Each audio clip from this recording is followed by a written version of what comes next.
পূর্ণিমার সময় রং খেলায় ব্যস্ত থাকেন, হোলি পূর্ণিমায় যখন আবির মাখামাখি নিয়ে ব্যস্ত থাকেন, তখন মহাপ্রভু জন্ম নিয়ে নিলেন। যেদিন যীশু খ্রিস্টের জন্মদিন আপনাদের এলাকায় করে কিনে জানি না, আমাদের ওখানকার মায়েরা বাচ্চাগুলোকে প্যাকেট প্যাকেট কেক কিনে এনে দেয়। ছেলেগুলো জিজ্ঞেস করে, মা তুমি হঠাৎ করে কেক আনলে কেন?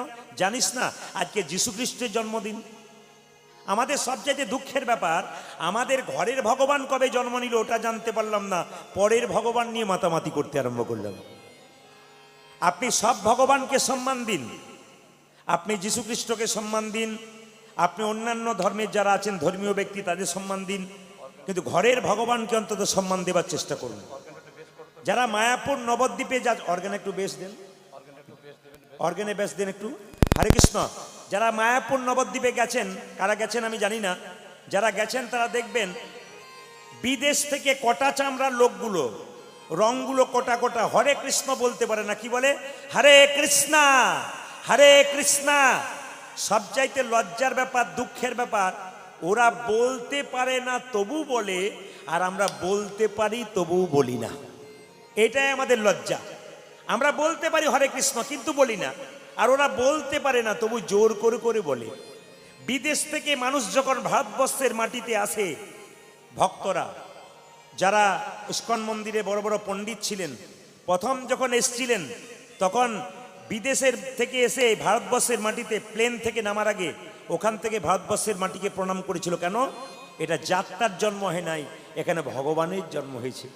আপনারা আমরা সবাই ভাগ্যবান যে মহাপ্রভু নবদ্বীপের মাটিতে জন্ম নিয়েছে, নদিয়াতে জন্ম নিয়েছে, আমাদের ঘরের গৌর নিতাই চাঁদ জন্ম নিয়েছে। আমরা খুব ভাগ্যবান এবং ভাগ্যবতী। তাই সবাই মিলে বলুন নিতাই চাঁদ কি, বা মহাপ্রভু কি। না, যারা হাত গুটিয়ে আছেন তারাও দেবেন, মানে আপনারাও তো নিতাই চাঁদের লোক নাকি? যারা বসে আছে তারা দেবে তা নয়, আপনারা দাঁড়িয়ে আছেন আপনারা দেবেন না তা বললে হবে না, আপনারাও দিন। রাধা রানী কি। হাত যদি না ওঠান তাহলে মেডিসিন আছে, আমি ওঠাবো তবে ছাড়বো। রাধা রানী কি, শ্যাম সুন্দর কি, মদন মোহন কি, গরম লাগছে কি। না, প্রমাণ হয়ে গেল যে আপনারা কত ডুবে গেছেন। আমি কি বলছি ওইদিকে নজরে সবেই জয় দিচ্ছেন, গরম লাগছে কি তাতেও জয় দিচ্ছেন। একবার যদি রাধা রানী কি, বাহ জয়টা বাড়ছে। শ্যাম সুন্দর কি, মদন মোহন কি, হরিবাসর কি। আসুন, মহাপ্রভু জন্ম নিয়েছিল, বাবারা কিছু মনে করবেন না, আমি মাঝে মাঝে ভুল বলবো, ঠিক করে নিতে হবে। মায়েরা বলবে মহাপ্রভু জন্ম নিয়েছিল বট গাছের তলায়। জোরে বলুন। যাক, সামনে দু চারজন নিম গাছে বলেছে, আর যখন বলেছি বট গাছে তখন মায়েরা বলছে হ্যাঁ, কি ভক্তি করে বলছে। ওপাশ থেকে বলছে হ্যাঁ হ্যাঁ বলছেন। আরে কোন গাছের তলায় জন্ম নিল? নিম গাছের তলায়। সচী মাতা আদর করে নাম রাখলো নিমাই। এইবার বাবা জগন্নাথ মিশ্র নাম রাখলো কি? লক্ষ্য করুন, জগন্নাথ মিশ্র নাম রাখলো বিশ্বম্ভর। আর গায়ের রংটা কাঁচা সোনার মতো হয়েছিল, তাই ভক্তরা নাম রাখলো গৌরাঙ্গ মহাপ্রভু। মায়েরা প্রথমবার বিয়ে করেছিল একটা মেয়েকে, নাম শুনলে চমকে যাবেন, লক্ষ্মীপ্রিয়া। 5 বছর সংসার করলো, কিন্তু সাপে কেটে মরে গেল। দ্বিতীয়বার বিয়ে হলো বিষ্ণুপ্রিয়ার সঙ্গে। তফাৎ কত না, মহাপ্রভুর সঙ্গে বিষ্ণুপ্রিয়া তফাৎ হচ্ছে 10 বছরের। বিষ্ণুপ্রিয়া বিবাহের পরে জগন্নাথ মিশ্র যখন মারা গেলেন, একসঙ্গে জগন্নাথ মিশ্র এবং আমাদের লক্ষ্মী দেবীর পিণ্ড দিতে গেলেন গয়াতে। আর রাস্তাতে পরিচয় হয়ে গেল ঈশ্বরপুরী নামক একজন বিখ্যাত মানুষের সঙ্গে। তার কাছে গোপাল মন্ত্রে দীক্ষিত হলেন। জগৎকে মহাপ্রভু শেখালেন আগে দীক্ষা নাও। যারা এখানে দীক্ষা নিয়েছেন তারা হাত তুলবেন, যারা দীক্ষা নিয়েছেন। না না, নিয়েছেন যারা তারা তুলবেন। দীক্ষা মানে গুরুমন্ত্র, গুরুমন্ত্র নিয়েছেন। কারা কারা গুরুমন্ত্র নিয়েছেন হাত তুলুন, সোজা করে তুলুন। ও সবগুলোই তো নিয়ে বসে আছেন, 2-4 জন নেয় নাই। আচ্ছা বলে রাখি, যে গুরুমন্ত্র নেয় তার দেহ শুদ্ধ হয়, আর যে গুরুমন্ত্র নেয় না তার দেহ এখনো শুদ্ধ হয় নাই। আপনি গুরুমন্ত্র নিলেন, গোবিন্দ সেবার পুজো করবার মন্দিরে যাবার অধিকার পেলেন। আপনি গুরুমন্ত্র না নিলে আপনার যাওয়ার কোনো, যদি আপনি যান আপনার কোনো লাভ হবে না। পাথরের ওপরে বীজ ফেললে গাছ হয়, জোরে বলুন। মাটির ওপরে বীজ ফেললে গাছ হয়, পাথরে হয় না। যে গুরুমন্ত্র নেয় না তার দেহটা পাথরের মতো, যতই কৃষ্ণ নাম শুনুক ওর কোনো লাভ হবে না।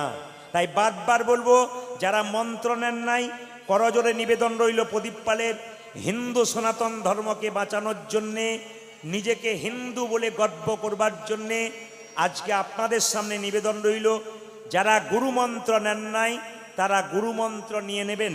তবে বলে রাখি মায়েরা, রামকৃষ্ণদেব বললেন, কি বললেন?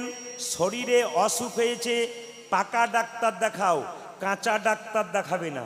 পাকা ডাক্তার দেখলে রোগ খুঁজে বের করবে, চিকিৎসা পাকা করবে, তুমি সুস্থ হবে।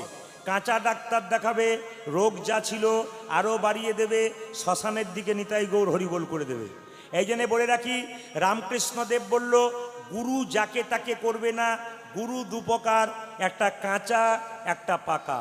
কাঁচা গুরুকে মন্ত্র দেবার আগে চুক্তি করে, যে 500 টাকা, 1 বস্তা চাল, 2টো সোনার জিনিস আগে দে, তারপর মন্ত্র নেব। এদের কাছে মন্ত্র নিলে আপনার জীবনে কোনো লাভ নাই, কেন? চুক্তি ভিত্তিক মন্ত্র।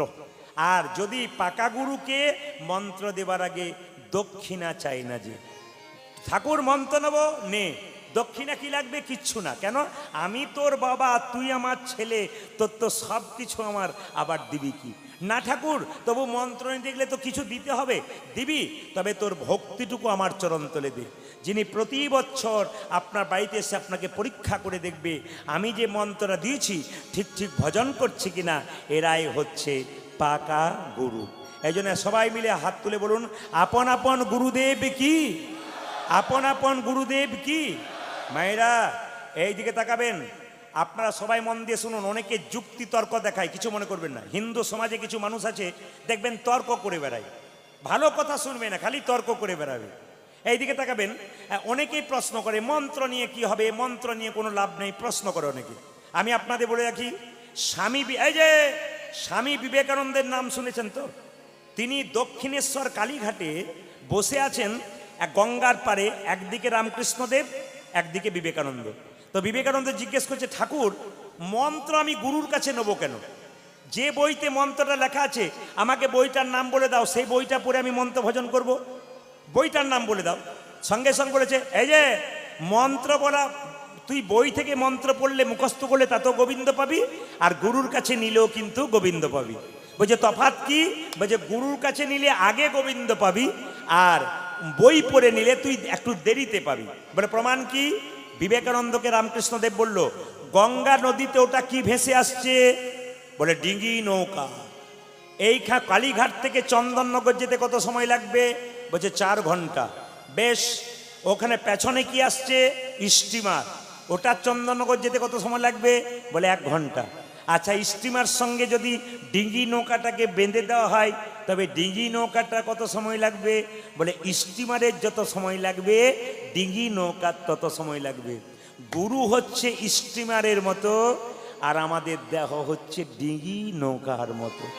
গুরুরূপী স্টিমারের সঙ্গে যদি আমাদের দেহরূপী ডিঙ্গি নৌকাকে বেঁধে দিই, নেতাই গৌর হরিবোল বলে আমরা গৌর গোবিন্দের কৃপা পেয়ে। এগুলো মাথায় রাখবেন কথাগুলো। তাই মহাপ্রভু এলেন প্রেম দিতে। কি বললেন? শ্রী গৌরাঙ্গ প্রেমের ঠাকুর, প্রেম বিলাতে এলো নদী।